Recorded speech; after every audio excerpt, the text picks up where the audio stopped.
गोष्ट आहे शिमगोशी नावाच्या एका अगदी शांत, हिरव्यागार आणि समुद्राच्या किनाऱ्यापासून दूर असलेल्या एका कोकणी गावची।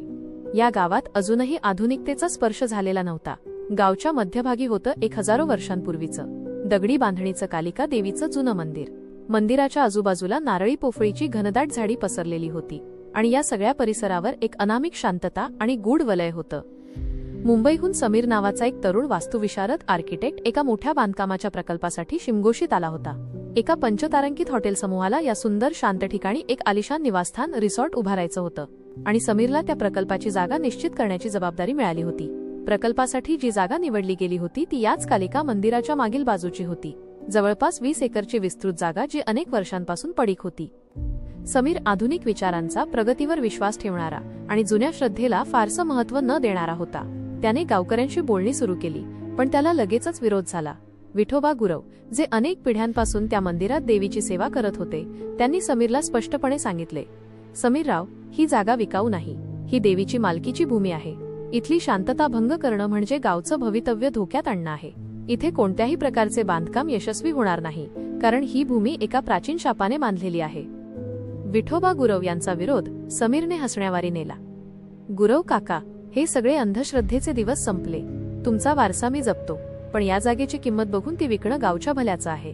समीरने गावकऱ्यांना जास्त पैसे आणि नोकरीचे आमिष दाखवले।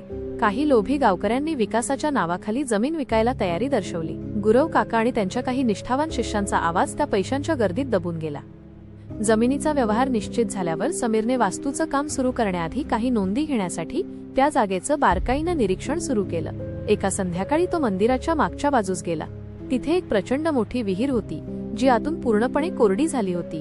विहिरीच्या बाजूला काही अस्पष्ट शिलालेख कोरलेले होते। समीरने त्या शिलालेखांची छायाचित्रे घेतली। त्याच रात्री त्याला वाडीतील एका जीर्ण पुस्तकात वाचायला मिळालं की शतकानुशतके या मंदिराच्या खाली गुप्त रूपाने काहीतरी दडलेले आहे, ज्याचे रहस्य फक्त गुरव घराण्यालाच माहीत आहे। अनेक वर्षांपूर्वीच्या एका राजाने आपल्या संपत्तीचा मोठा हिस्सा या देवीच्या चरणी समर्पित केला होता आणि तो खजिना याच भूमीत एका विशिष्ट रात्रीच प्रकट होतो, अशी जुनी दंतकथा होती। समीरच्या मनात पैशाचा आणि संपत्तीचा लोभ जागा झाला। त्याला वाटलं की रिसॉर्टच्या नावाखाली तो सहजपणे हा खजिना शोधू शकतो। त्याने विठोबा गुरव काकांना विश्वासात घेऊन बोलणी करायचा प्रयत्न केला, पण गुरव काकांनी त्याला दूर केलं।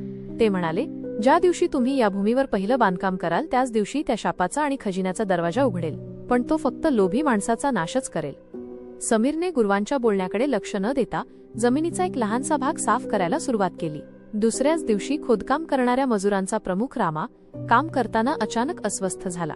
त्याला जमीन थरथरल्यासारखं वाटलं आणि त्याला हवेत एक प्रकारचा गंध जाणवला, जणू जुन्या बंदिस्त जागेतून अचानक हवा बाहेर पडत आहे।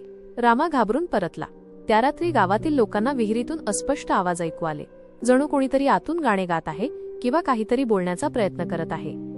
समीरने या सगळ्याकडे दुर्लक्ष करत एक मोठा यंत्र एक्स्कावेटर आणून विहिरीच्या बाजूचं खोदकाम सुरू केलं। काम सुरू झाल्यावर मंदिरात रोज पूजा करताना विठोबा गुरवांना देवीच्या मूर्तीत एक काळसर बदल जाणवू लागला।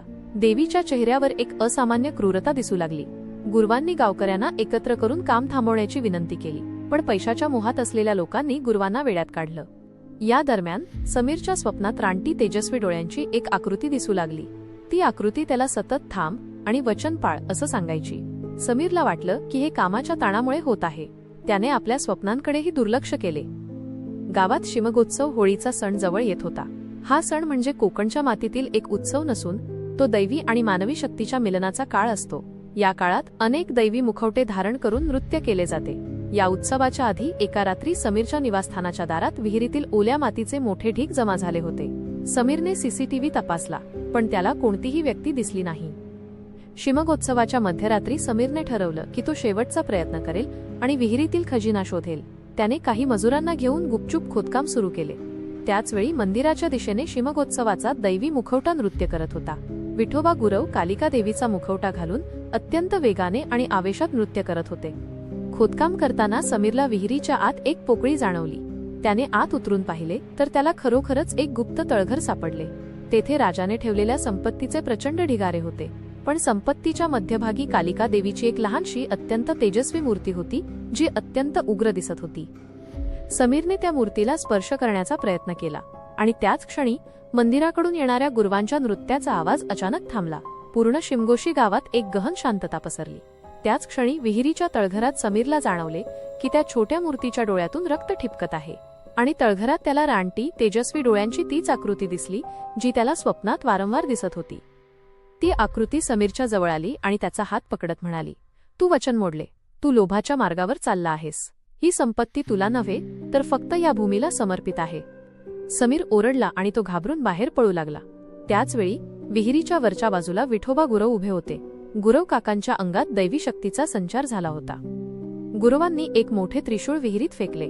ते त्रिशूळ त्या तळघरातील लोभाने आंधळ्या झालेल्या समीरच्या शरीरात न लागता तळघराच्या एका कोपऱ्यात असलेल्या प्राचीन शिलालेखात रुतले.